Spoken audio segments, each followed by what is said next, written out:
អូខេសួស្តីបងប្អូនអតិជនដែលមានតម្រូវការចង់បានប្រភេទធុងស៊ីនក្រៅស្រុកយើងនាំចូលហើយបងប្អូននេះធុងស៊ីនប្រភេទធុងសាប5ទឹកចាជាប្រភេទធុងស៊ីនក្រៅស្រុកទាំង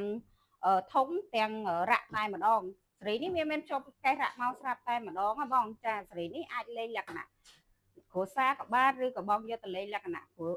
អាជីវកម្មអកកណ្ដងអកកេះចាអាចលេងបានណាចាធុងសាបនេះ5ទឹកក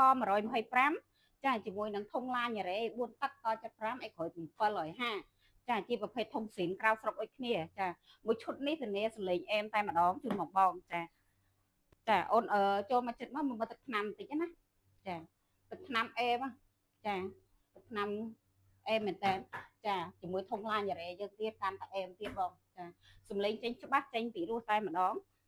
ចាបងមានតម្រូវការបងអាចតំណតំណងតាមឆាតឬក៏ខលតាមរយៈលេខខាងលើបានណាឬមួយបងអាចមកតេស្តសំលេងចាដល់ទីតាំងហាងខ្ញុំផ្ទាល់ក៏បានដែរទីតាំងហាងខ្ញុំនៅមុខប្រលេនយន្តហោះចានៅផ្សារព្រៃទាតែម្ដងអរគុណច្រើនហេង